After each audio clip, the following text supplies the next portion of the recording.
예레미야 6장 1절부터 15절 말씀 보겠습니다.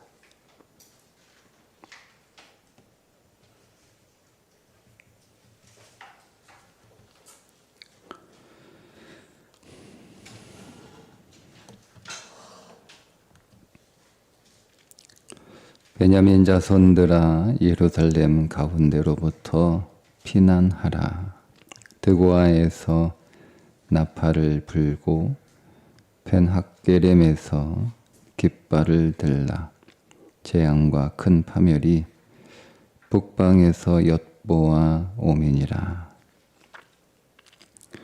아름답고 우아한 시온의 딸을 내가 멸절하리니 목자들이 그 양떼를 몰고 와서 주위에 자기 장막을 치고 각기 그 처소에서 먹으리로다. 너희는 그를 칠 준비를 하라. 일어나라. 우리가 정오에 올라가자. 아하, 아깝다. 날이 기울어 저녁 그늘이 길었구나. 일어나라. 우리가 밤에 올라가서 그 요새들을 헐자 하도다. 만군의 여호와께서 이와 같이 말하노라. 너희는 나무를 베어서 예루살렘을 향하여 목책을 만들라. 이는 벌 받을 성이라. 그 중에는 오직 포악한 것뿐이니라.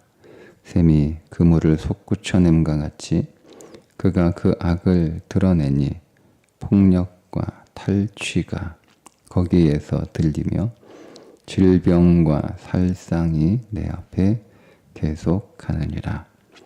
예루살렘아, 너는 훈계를 받으라. 그리하지 아니하면 내 마음이 너를 싫어하고 너를 황폐하게 하여 주민이 없는 땅으로 만들리라. 만군의 여호와께서 이와 같이 말씀하시되 포도를 따듯이 그들이 이스라엘의 남은 자를 말갛게 주우리라.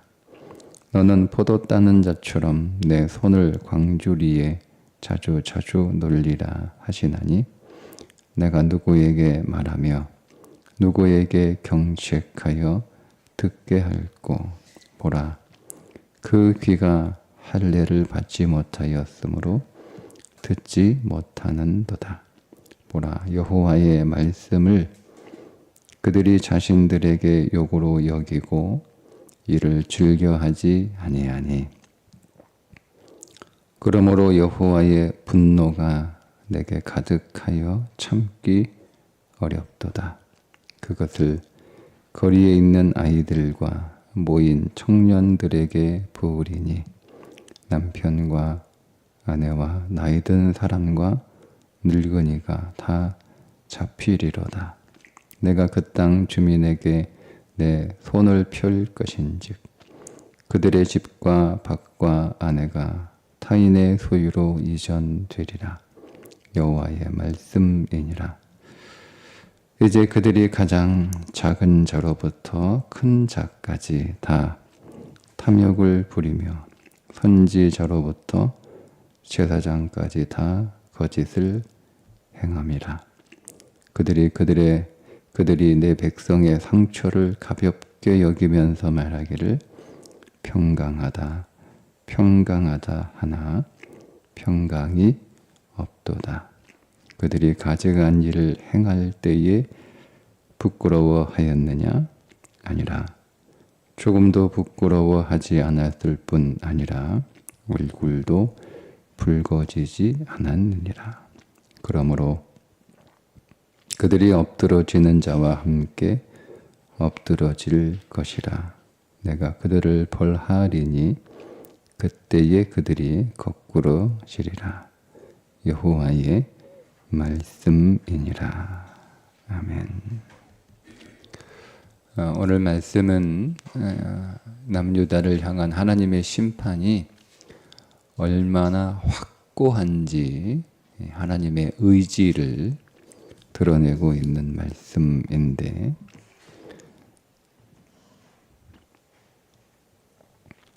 1절에 보면 북방에서 하나님의 심판 대행하는 자들이 찾아오게 되는데 그들이 와서 4절에 이렇게 얘기합니다. 너희는 그를 칠 준비를 하라. 자, 일어나서 우리가 정오에 올라가자. 정오에. 그러니까 팔레스틴에서 정오는 가장 더운, 가장 뜨거운 때인데 그 가장 뜨거운 때에 공격하러 올라가자. 여러분 이렇게 얘기할 정도라면 유다를 공격하고자 하는 그 의지가 얼마나 강한지 우리가 알 수가 있습니다. 그 뜨거운 열기조차도 유다를 공격하고자 하는 열정을 이길 수 없죠. 그러니까 정오의 그 뜨거운 열기보다 바벨론이 유다를 공격하고자 하는 의지와 열정이 더 뜨겁다는 뜻입니다. 그런데 이어서 보니까 아깝다. 날이 기울어 저녁 그늘이 되어 길었구나. 정오에 올라가기로 했는데 시간을 놓쳐서 이제 저녁이 됐어요.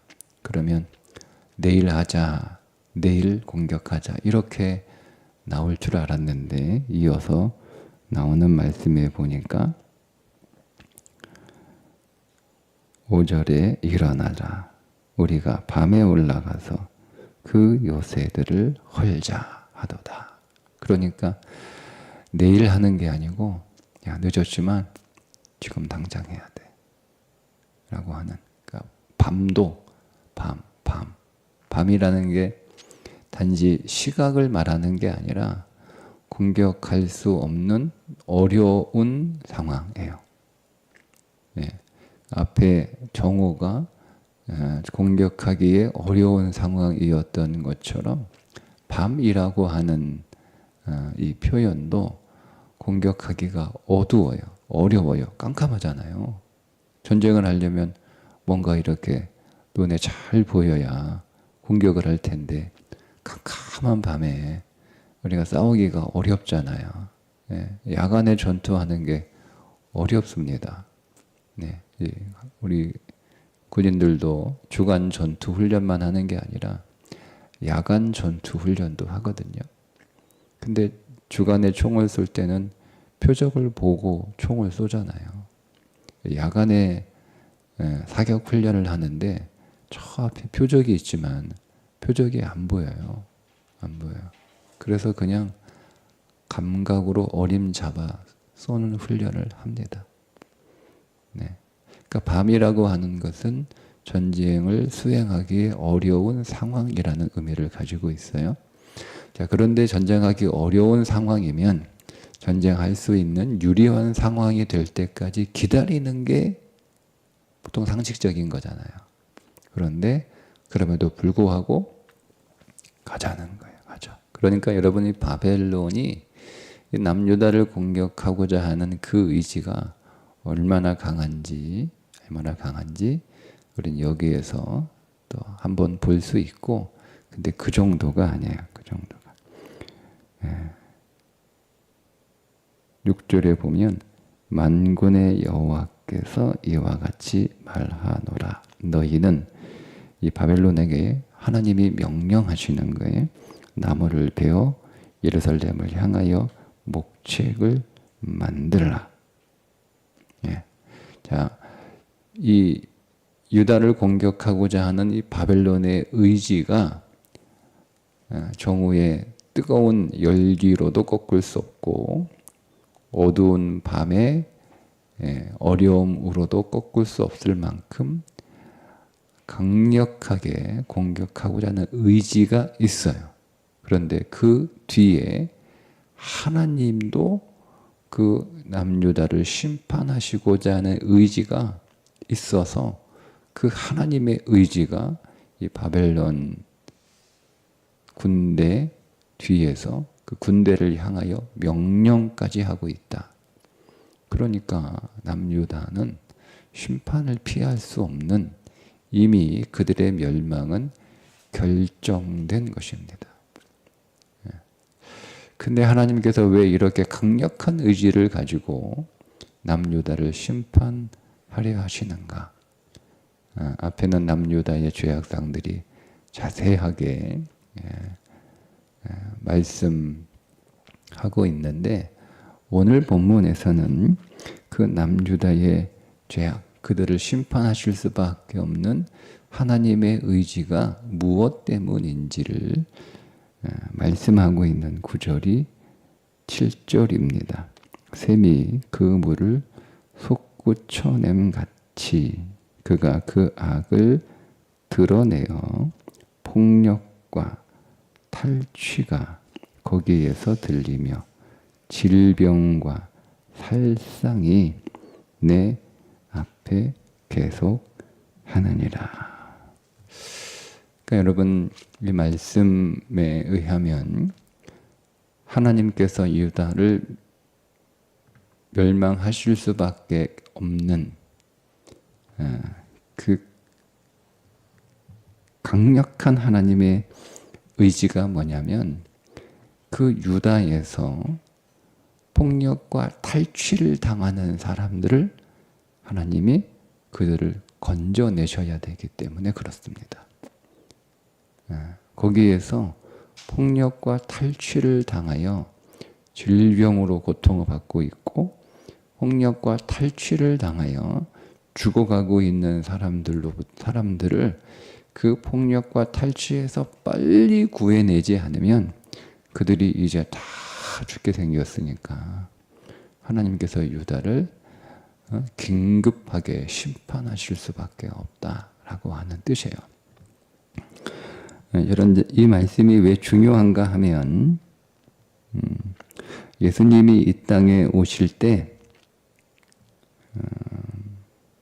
이렇게 선언하시면서 예수님이 이 땅에 오십니다. 누가복음 4장 18절, 주의 성령이 내게 임하셨으니 이는 가난한 자에게 복음을 전하게 하시려고 내게 기름을 부으시고 나를 보내사 포로된 자에게 자유를, 눈먼 자에게 다시 보게 함을 전파하며 눌린 자를 자유롭게 하고 주의 은혜의 해를 전파하게 하려 하심이라.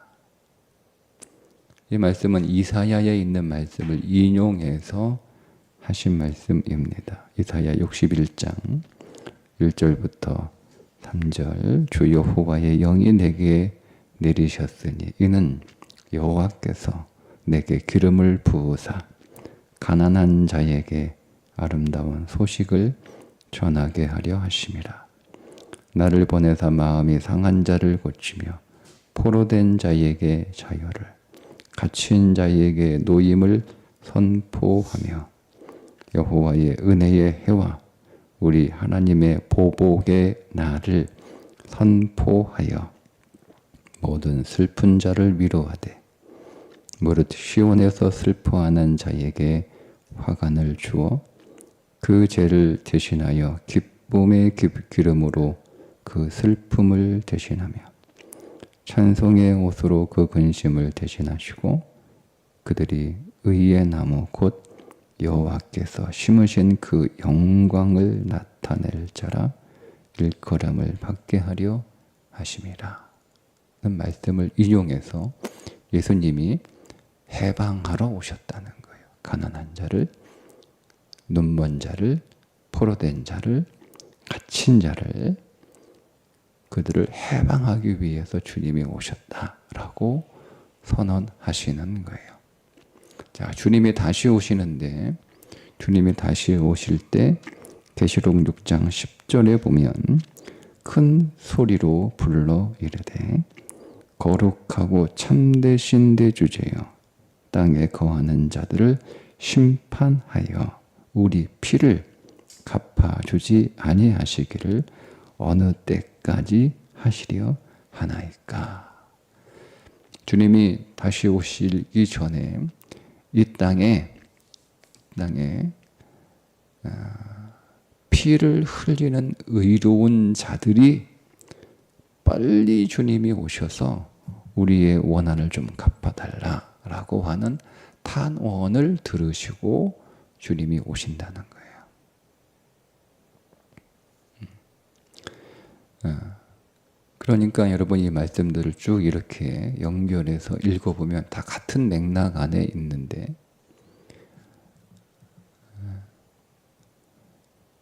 우리가 이 땅에서 어떤 삶을 살아야 되는지를 우리는 이 말씀에서 찾을 수 있습니다. 예수님께서 이 땅에 오실 때 가난하고 눈먼 자, 포로된 자, 갇힌 자들을 해방하러 오셨다라고 하는 말씀. 그리고 이사야 선지자가 그 말씀을 주님의 오시어야만 하는 그 이유로 이미 예언하고 있다는 말씀.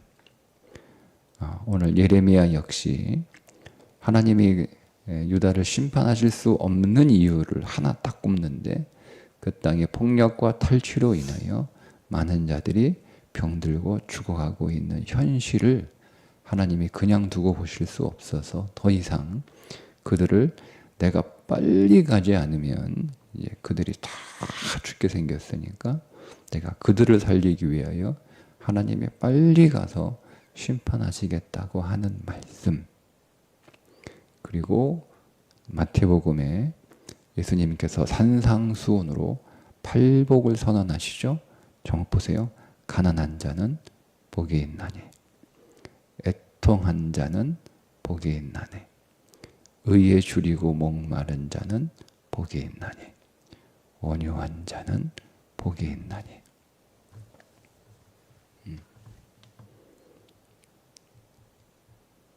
그러니까 우리는 그 말씀이 어떤 말씀, 팔복이 어떤 건지 여러분 이 말씀의 배경을 깨닫고 팔복을 읽으면 우리가 어떤 삶을 살아야 되는지가 정확하게 드러납니다.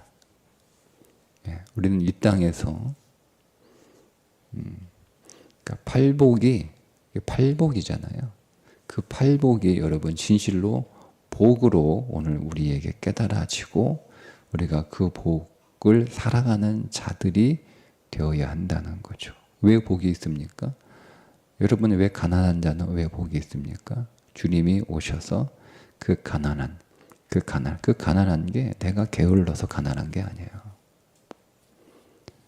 나는 성실하게 밤낮 쉬지 않고 일하는데 내가 가난할 수밖에 없는 사회 구조 안에 있기 때문에 가난한 거예요. 그러니까 애통하는 거죠. 의에 줄이고 목마른 자예요.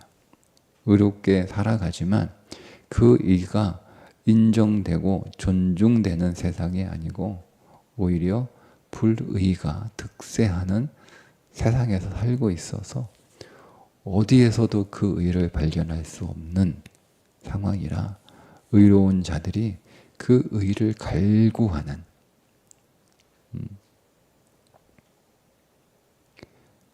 그런 삶을 사는 것이 복이 있다는 거예요. 왜 복이 있을까요?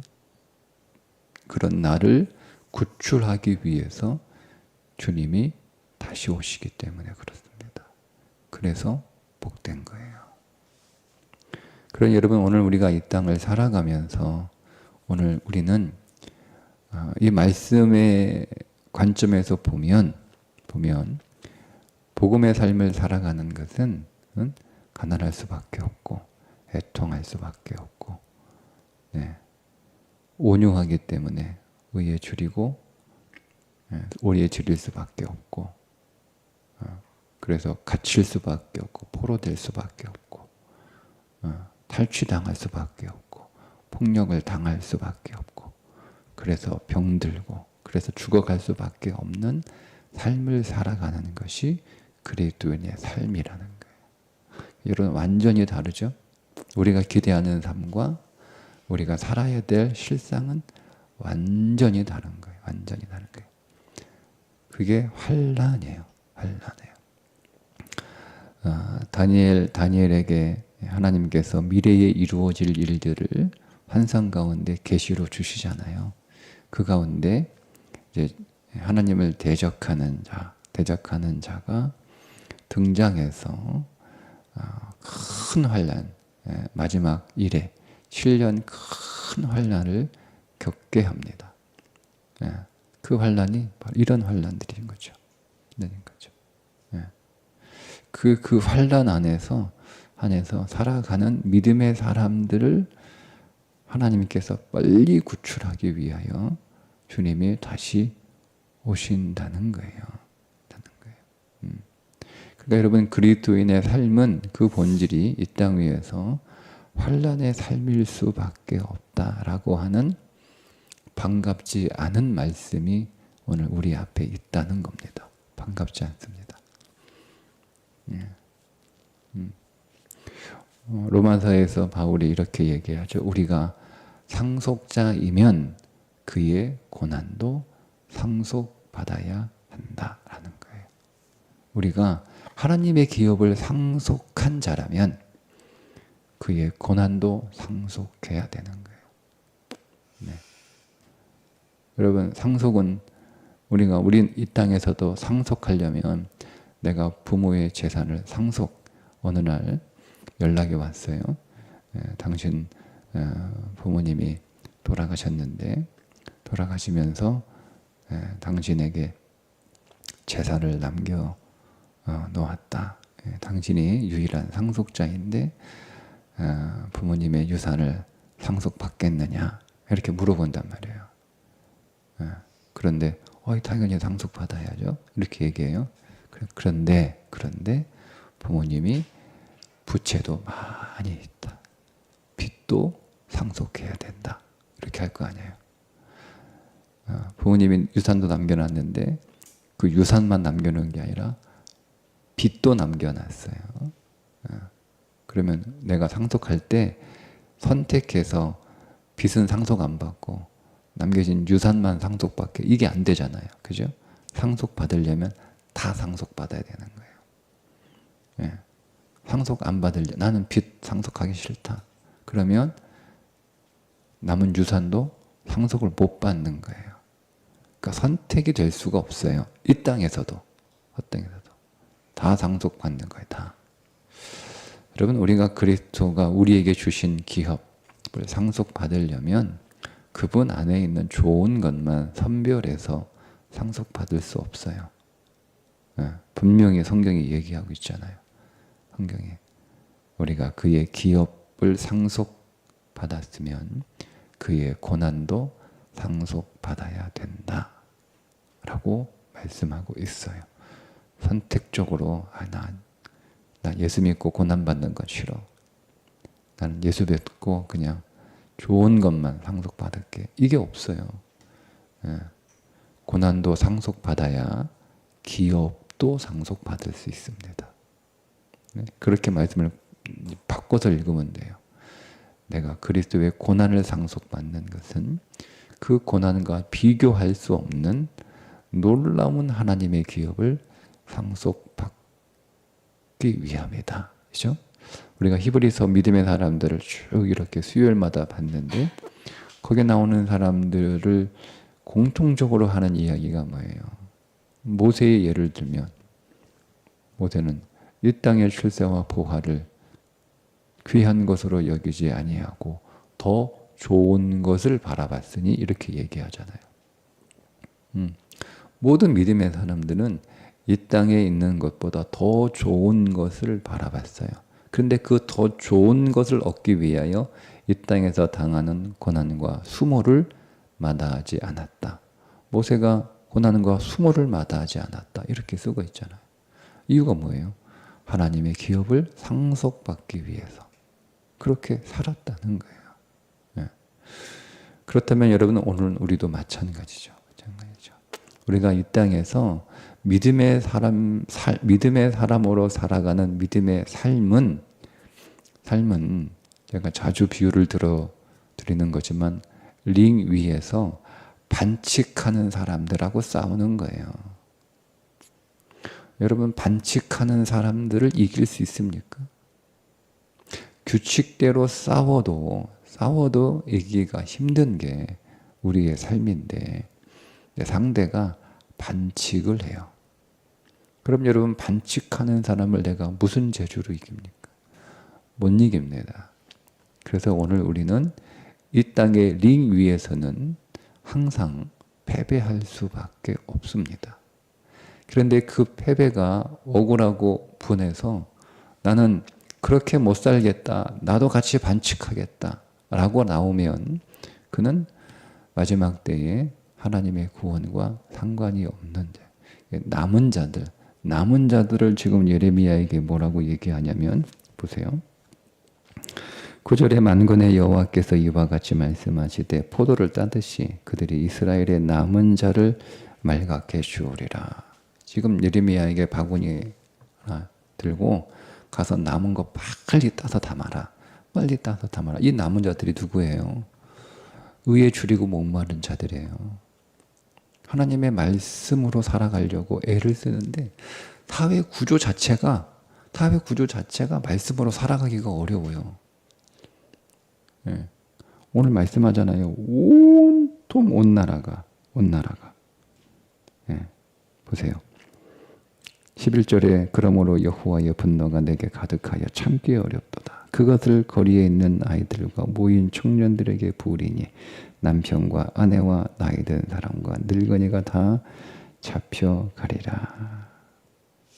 온 땅에 한 사람도 예외 없이 다 병들었어요. 그런데 너희가 다 병들었다, 너희가 다 문제다라고 하나님이 말씀하시는데 그걸 사람들이 어떻게 받고 있냐면 모욕으로 들어요. 모욕으로. 10절에 내가 누구에게 말하며 누구에게 경책하여 듣게 하고 보라. 그 귀가 할례를 받지 못하였으므로 듣지 못하는도다. 보라, 여호와의 말씀을 그들이 자신들에게 욕으로 여기고 이를 즐겨하지 아니하니. 하나님이 그들을 살리기 위해서 그들을 경계하시는데 마치 이와 같은 거예요. 내가 병원에 문제가 있어가지고 갔는데 의사가 보더니 아주 심각한 병에 걸렸다. 빨리 수술하지 않으면 당신 큰일 난다 하니까 환자가 의사한테 막 화를 내는 거예요. 별 이상한 사람 다 봤다고. 내가 볼 때는 감기죽음 걸린 것 같은데 나한테 큰 병 걸렸다고 나를 협박하고 겁주고 내 돈 뜯어가려고 그렇게 얘기한다고 하는 거하고 똑같은 일이 벌어지는 거예요. 모든 기자들이 뭐라고 얘기해요? 14절에 그들이 내 백성의 상처를 가볍게 여기면서 말하기를 평강하다. 큰 병 아니야. 그냥 기침 조금 하는 건데 아무런 문제 없어. 괜찮아. 이렇게 얘기하고 있는 거예요. 의사가 그렇게 하면 돼요? 안 되죠. 아니 멀쩡한 게 아니고 심각한 질병인 것을 뻔히 알면서도 괜찮아 이러고 있는 거예요. 그러니까 백성들이 하나님의 말씀을 들으니까 그걸 자기들에게 모욕하는 소리라고 듣는 거예요. 이게 그 상황이에요. 그러니까 하나님은 심판하지 않을 수 없어요. 근데 그 가운데 하나님의 말씀에 귀를 기울이고 하나님의 말씀으로 살아가려고 몸부림치는, 근데 그렇게 살 수가 없어요. 사회 구조 자체가. 내 마음은 하나님의 말씀을 쫓아 그 말씀에 순종하려고 하는 그 의지와 그 열정이 있지만 사회 구조 자체가 그렇게 살기가 어려워요. 그러다 보니 어떻게 되는 거예요? 폭력과 탈취를 당하고 병들고 죽어가고 있는 거예요. 삶이. 자, 그런 사람들을 예레미야에게 빨리 바구니에 주워 담아라. 하나님의 긍휼의 바구니에 주워 담으라라는 거예요. 그러니까 우리가 여러분 어떤 삶을 살아가는가, 이 땅에서 억울하고 불리하고 손해보고 빼앗기고 그래서 병들고 죽어가는 삶이라 하더라도 반드시 주님이 나를 거기에서 꺼내주시기 위하여 오신다는 것을 믿고 우리는 믿음으로 살아가야 되는 거예요. 예, 믿음으로 살아가는 거예요. 내가 살기 위해서, 내가 지금 다 죽게 생겼는데 내가 살기 위해서 믿음을 포기했던 다니엘이 되지 않았던 것처럼 나는 내가 죽더라도 믿음을 지키겠다라고 선택한 다니엘을 그 사자굴에서 건져내신 것처럼 우리는 그런 믿음의 삶을 살아가는 거예요. 반드시 주께서 오늘 다시 오십니다. 그래서 우리를 이 포악한 세상에서 건져내십니다.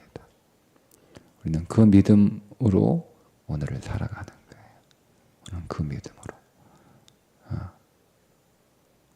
하나님께서 반드시 오늘 우리를 이 포악한 삶에서 건져내실 것이다.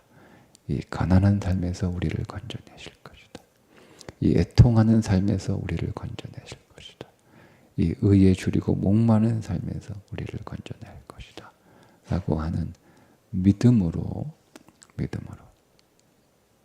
오늘 우리에게 주어진 삶을 더 승리하시기를 주님의 이름으로 축복합니다. 기도하겠습니다. 하나님, 우리가 믿음으로 살아가지만 그 믿음대로 되지 않는 이 세상에 우리가 있음을 다시 한번 보게 됩니다. 이 불의한 세상에서 폭력과 탈취를 당하여 우리의 삶은 병들었고 내 삶은 죽어가고 있는 것을 하나님께서 그냥 보지 아니하시고 우리를 구출해내기 위하여 달려오시는 그 하나님의 은혜의 구원을 오늘 말씀 안에서 보게 하여 주옵소서. 주님 오시는 그날까지 주님께서 광주리에 속히 담으시는 남은 자로, 믿음의 남은 자로 주님 오실 때까지 이 믿음을 지키며 살아가는 삶이 되게 해 주옵소서. 예수님의 이름으로 기도합니다. 아멘.